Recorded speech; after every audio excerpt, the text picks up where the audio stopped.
시편 75편은 악한 사람의 운명, 특별히 오늘 본문에서는 교만으로 가득 찬 그 악인의 운명에 관해서 이 시를 적고 있습니다. 결론부터 말씀드리면 10절에서 볼 수 있죠. 악인들의 뿔을 다 베고 의인의 뿔은 높이 들리리로다.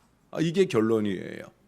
이 10절은 앞에 9절과 주어가 다르게 번역되어져야 합니다. 9절은 나는 야곱의 하나님을 영원히 선포하며 찬양하겠다 하는 이 겸손한 사람의 고백이고요.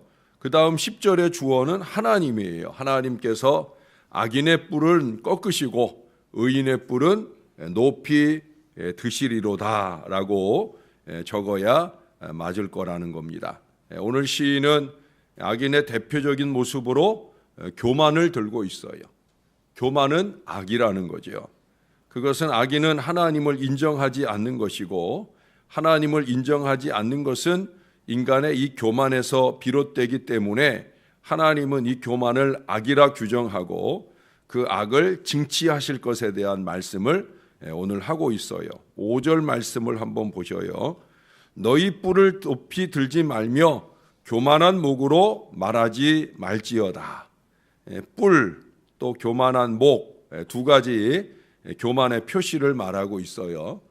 동물 세계에 의해서 나온 이 뿔을 든다 하는 말은 도전적이고 우쭐거리며 자만에 찬 모습을 나타내는 걸 말하는 거예요. 그렇다고 정말 그만한 위치나 자리나 모습이 있느냐? 아니라는 거죠. 여기 뿔이 있는 짐승들을 상상해 보시면 이 짐승들이 뿔을 드는 것은 보통 암놈을 사이에 두고 상대편 순놈에게 우쭐거리면서 도전장을 내는 경우임을 여러분 아실 거예요. 결국 그 싸움에서 뿔을 든 둘 중에 하나는 패하게 되는데 보통 보면은 도전장을 내민 어리석은 동물들이 결국은 지게 되는 경우들을 많이 봅니다. 우리나라 속담에는 그런 어리석은 교만에 대한 경고를 겸손한 요청을 통해서 하는 그런 속담들이 많이 있잖아요. 못된 송아지 엉덩이에서 뿔난다든지 오히려 그 반대로 벼는 익을수록 고개를 숙인다든지 하는 그런 속담들이 우리에게 있습니다. 교만하지 말라는 거지요. 또 높이 올라갈수록 오히려 더 겸손하게 머리를 숙일 줄 알아야 된다는 거예요. 또한 교만한 목으로 말하지 말라 하는 말 역시도 마찬가지예요. 출애굽 당시에 이스라엘이 범죄하였을 때 하나님께서 그들을 가리켜 하셨던 표현이 뭐냐면 목이 곧은 백성이다. 이런 표현을 말씀하셨던 것과 같은 예입니다. 제가 어렸을 때 제 동생 친구들 중에 항상 이 목이 뻣뻣한 친구가 있었어요. 목을 곧게 세우고 그 친구가 그때 당시만 해도 제 동생이나 저보다 키가 좀 컸는데 근데 그 친구가 이렇게 말을 할 때 보면 이렇게 내려다보듯이 그렇게 이렇게 말을 하는 경우가 많았어요. 우리 집에서 그 친구한테 별명을 지어줬어요. 뭐라고 지어줬을 것 같아요? 기부스라고. 야, 저기 기부스 온다. 우리 부모님들도 알아요. 기부스 그러면 그 친구를 말하는 걸 알아요. 기부스 아시죠? 목에 기부스 했다는 거죠. 저놈은 목이 뻣뻣하다. 저희 아버님 어머님한테도 아마 인사를 제대로 잘 안 했던 모양이에요. 이제 기부스라는 별명을 지어줬었는데, 근데 이제 나중에 이제 저희가 키가 더 커버리고, 그래서 지금은 본래도 볼 수 없지만 어떻든 나중에는 이제 저희가 내려다보는 위치까지 저희가 오히려 그 친구는 그 수준에서 키가 멈춰버리고 저희는 오히려 더 커서 나중엔 저희가 내려다보게 되고 그보다 더 안타깝고 미안한 것은 그 친구가 일찍 세상을 떠났더라는 거예요. 아직 젊은 때 하나님께서 그렇게 그 친구를 데려가신 안타까움을 보게 되어집니다. 그런데 여러분, 우리가 주의해서 보아야 될 것은 여기 4절 말씀에 보면 내가 오만한 자들에게 오만하게 행하지 말라 하고 악인들에게 뿔을 들지 말라 그렇게 말했었다는 거예요.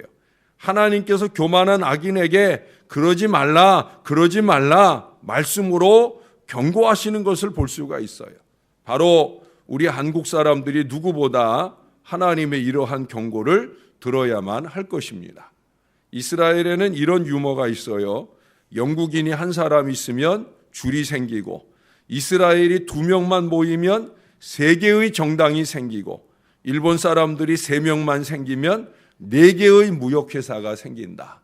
근데 여기에 누군가 이런 말을 덧붙여요.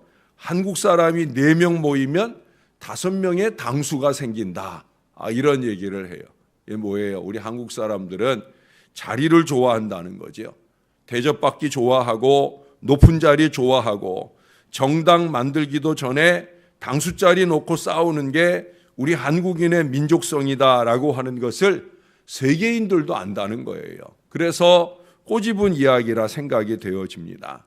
그래서 여러분 잘 아시는 대로 6.25 때 같은 데 보면 불황무식한 사람에게 빨간 한 장 하나만 딱 채워주면, 그러고 조금만 지켜주기만 하면 교만이 그 당의 앞잡이 노릇을 잘했던, 죽창 들고 설치던 그런 인생들을 우리는 많이 알고 있어요. 완장 하나 차는 게 전부가 아닌데 그보다 더 중요한 게 있는데, 자기가 상전으로 받들고 섬기고 모셨던 일을 더 겸손히 인정하고 이해할 수 있는 마음들이 필요한데 그게 안 되더라는 거예요. 왜 안 돼요? 완장이, 자리가 그를 더 무식하게 만드는 거죠. 알 것을 제대로 알고 겸손히 행할 것을 놓치고 만다는 거예요. 하나님께서는 오늘 6절 7절에서 이렇게 말씀하셔요. 무릇 높이는 일이 동쪽에서나 서쪽에서 말미암지 아니하며 남쪽에서도 말미암지 아니한다. 오직 재판장이신 하나님이 이를 낮추시고 저를 높이시느니라. 교만한 자를 낮추고 겸손한 자를 높이는 일은 하나님의 손에 달려 있다는 거예요. 예수님께서는 비유를 통해서 바리새인의 그 교만한 기도는 꺾으시고 세리의 겸손한 기도를 높여주시고 받아주셨다라는 것을 기억해야 합니다. 특별히 저나 여러분, 기도의 사람들은 누구보다 더 겸손해야 되는 거예요. 하나님께 드리는 우리의 기도가 상달되고 응답받는 이 은혜 인생이 되려고 하면 겸손하고 더 겸손해야 되는 거예요. 제가 30년 이상 목회를 했어요. 그러면 말씀을 준비하고 전하는 일이 저에겐 참 좋으면서 참 쉬운 일이에요. 그럼에도 불구하고 제가 한 주간 내 기도원 들어가서 말씀 붙들고 씨름하는 이유는 다른 데 없어요. 또 하나님이 부어주셔야 되니까. 새벽부터 눈 뜨고 나서부터 거의 하루 12시간 이상, 12시간이 뭐예요? 18시간 가까이 제가 이 말씀 붙들고 씨름해요. 예, 하나님이 은혜 주시지 않으면 한 말씀도 적어낼 수 없고 한 말씀도 말할 수 없어요. 제가 저녁 8시, 9시쯤 되면은 이 글자가 제대로 안 보여요.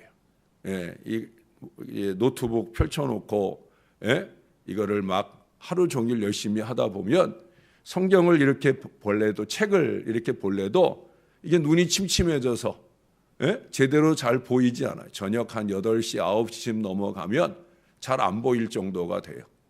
그래도 한두 시간 더 제가 말씀을 붙들고 억지로 안경을 썼다 벗었다 하면서, 그러면서 애를 씁니다. 왜 애를 쓰겠어요? 제가 부족하니까. 아직도 부족하고 주신 말씀으로 쏟아내야 되니까. 저는 가끔 주일날, 이번 주일 원고도 제가 석 달 전에 준비한 원고예요. 그 이번 주일날 원고를 제가 미리 읽어보면서도, 야, 하나님은 석 달 전에 어떻게 벌써 알고 이런 내용들을 쓰게 했을까 싶은 내용들이 있어요. 지금 그 내용을 말할까 말까 고민 중에 있어요. 네.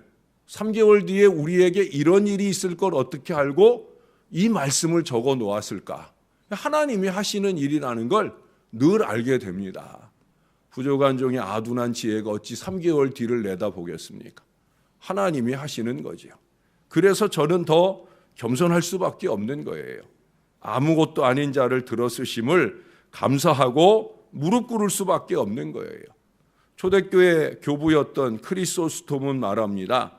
의와 교만이라는 두 마리의 말이 끄는 마차와 죄와 겸손이라는 두 마리 끄는 마차가 서로 경주를 하면 죄와 겸손이 끄는 마차가 먼저 천당에 도착한다. 여러분, 의가 교만과 함께하면 그 의가 효력을 발휘하지 못한다는 거예요. 비록 죄인일지라도 겸손한 사람을 하나님은 더 기뻐하신다는 거예요. 참 중요한 교훈입니다. 신앙에 있어서 교만함이 끼치는 악영향과 겸손한 신앙 자세의 중요성을 강조한 말씀입니다. 어느 추운 겨울날 미국의 초대 대통령이었던 워싱턴이 그 당시 영국과 독립전쟁을 할 때 그때 그가 최고 사령관의 위치에 있었어요. 근데 겨울이 춥다 보니까 외투를 입었는데 외투에는 계급장이 안 달려 있었어요. 계급장이 가려진 채로 이제 자기 사무실을 향해 가는 중에 그때 병사들이 통나무를 쌓아 올리는 걸 보게 되었습니다. 근데 이제 통나무를 높이 쌓아 올리고 아마 마지막 제일 무거운 통나무를 제일 위에 쌓아 올리려고 애를 쓰고 있습니다. 근데 상병 계급장을 단 병사 하나가 한쪽에 서서 병사들을 독려합니다. 다그쳐서 야 빨리 밀어 끌어올려 밀어 그러면서 명령을 해요. 다른 병사들이 힘을 모아가지고 마지막 끝까지 다 올렸다 싶은데 이게 너무 무거우니까 쭈루룩 흘러내렸어요. 그래서 상병이 진노합니다. 야, 뭐 하는 거야? 힘 좀 써. 밀어 올리라고. 어여해. 그러면서 또 다시 밀어 올려요. 거의 끝까지 다다랐다 싶은데 또 굴러 떨어집니다. 또 상병이 대노합니다. 뭐 하는 거야 이것들. 밥 처먹고 뭐해? 그러면서 소리를 또 지르니까 다시 또 그것을 밀어 올리는 거예요. 그리고 또 끝에 올라가자 다시 또 힘에 붙이는지 떨어뜨리려고 할 때 그때 워싱턴이 달려들어서 같이 힘을 보태주고 그 보태준 힘에 의해서 결국 그것을 완전히 밀어 올리게 됩니다. 애를 쓰던 병사들이 얼마나 고맙겠어요. 그에게 고맙다고 연신 인사를 할 때 워싱턴은 인사받는 걸 뒤로 하고 그 상병에게 가서 말합니다. 아니 당신이 조금만 도와줬으면 충분히 했을 일인데 왜 당신은 말만 하고 도와주질 않습니까? 라고 물었어요. 그랬더니 그가 어깨를 더욱 으쓱거리면서 그러더랍니다. 야, 나 상병이야. 나 상병 계급장 안 보여? 어따 대고 그렇게 말하더라는 거예요. 그래서 워싱턴이 그때 외투를 탁 벗으면서 아 그러십니까? 나는 이 부대의 최고 사령관밖에 안 되는데 다음에 혹시 또 도움이 필요하시면 저를 좀 불러주세요 라고 말하더랍니다. 그 상병이 얼마나 민망하겠어요. 얼마나 부끄럽겠어요. 여러분 우리는 임마누엘 함께 하시는 하나님 앞에 사는 거잖아요. 그 하나님 앞에 과연 우리는 겸손히 행하고 있는가? 별것 아닌 것 가지고 아는 척하며 우쭐거리고 있는가? 생각해 보아야 할 거예요. 높임을 받을 위치가 아니면서도 높임을 받으려는 사람에게 교훈이 될 만한 이야기를 오늘 워싱턴을 통해 우리들에게 들려줍니다. 우리 한국인들은 특별히 자리싸움으로 인해 항상 교만이 드러나잖아요. 무엇보다 예수님께서 말석에 앉으라 하셨던 이 당부를 우리는 기억해야 될 거예요. 자기 자리를, 자기 분수를 잘 지키는 겸손한 모습으로 주 앞에 행해야 된다는 거예요. 여러분 마지막으로 8절 말씀을 좀 한번 보십시다. 여호와의 손에 잔이 있어 술 거품이 일어나는도다. 속에 섞은 것이 가득한 그 잔을 하나님이 쏟아내시나니 실로 그 찌꺼기까지도 땅의 모든 악인이 기울여 마시리로다. 여기 이 속에 섞은 것이라고 하는 것은 하나님의 진노, 하나님의 심판을 말하는 거예요. 이 하나님의 진노의 잔, 사실은 우리들이 마셔야 되는데 우리가 아는 것처럼 예수님께서는 죄 많고 교만한 우리 악인들이 마셔야 할 이 하나님의 진노의 잔을 찌꺼기까지 다 남김없이 그 골고다 언덕 위에서 마셔주셨잖아요. 우리는 그 은혜로 구원받고 사는 인생들이에요. 저나 여러분들이 이걸 잊지 말아야 되죠. 내가 마셔야 할 진노의 잔을 주님이 다 마셔주신 거죠. 우리는 그 은혜를 아는 구원의 백성 아닙니까?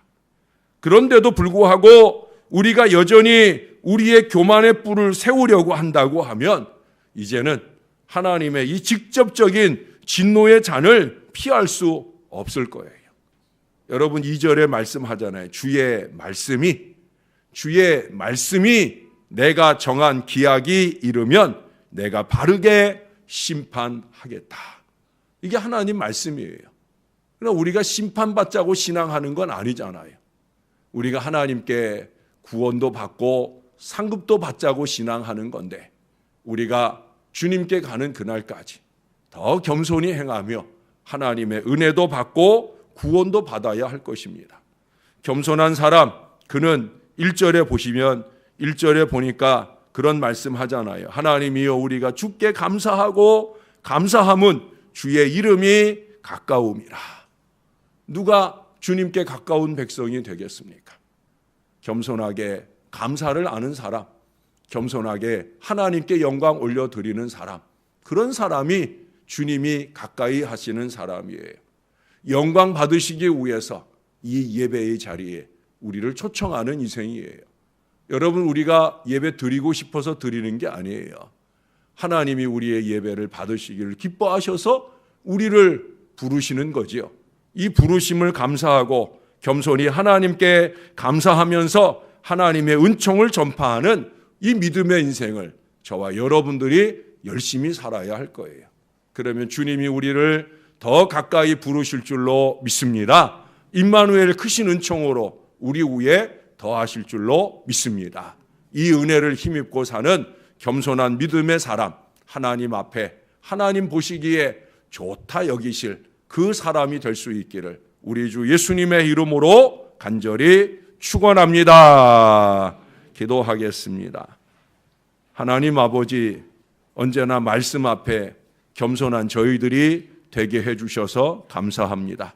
말씀 없으면 살 수 없어서 말씀으로 우리의 이정표를 삼으려고 오늘도 말씀을 찾아 새벽제단 바람을 가르고 추위를 가르며 주님 앞에 왔습니다. 하나님 아버지, 하나님 귀한 믿음의 말씀으로 우리 안에 채워주시고 이 말씀 앞에 겸손히 순종하며 살아갈 저와 이 모든 자녀들에게 은혜를 베풀어 주시옵소서. 부족한 종이 말씀을 준비할 때나 이 준비한 말씀을 주의 백성들에게 쏟아 놓을 때나 우리 피차의 겸손함으로 하나님 앞에 있게 하시고 하나님이 주시는 말씀을 겸손히 받아 행하는 하나님의 자녀들이 되게 하여 주옵소서. 하나님과 더 가까워지려고 하나님께 예배하고 하나님께 감사하고 하나님께 찬양하고 하나님을 전파하는 저희 믿음의 인생들이 그 가까이 하게 되는 가장 귀한 비결인 겸손을 놓치지 않도록 은혜를 베풀어 주옵소서. 높은 자리 생각지 말게 하시고 말석에가 앉으라 하시는 주님의 뜻을 따라 더욱더 익을수록 머리가 숙여지는 이 믿음의 겸손을 날마다 이루어가게 도와 주옵소서.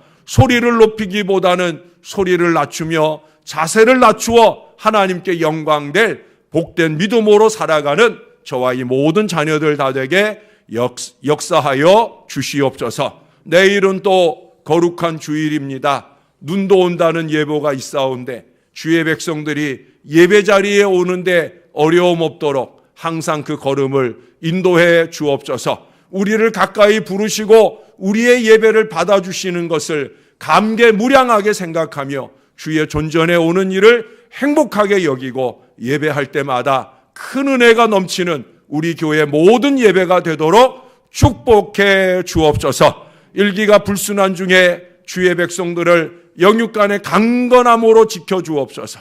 시험 드는 일 없게 하시고 믿음과 은혜로 충만한 신앙 인생 다 되도록 축복해 주시옵소서. 감사합니다. 참 감사합니다. 예수님 이름으로 기도합니다. 아멘.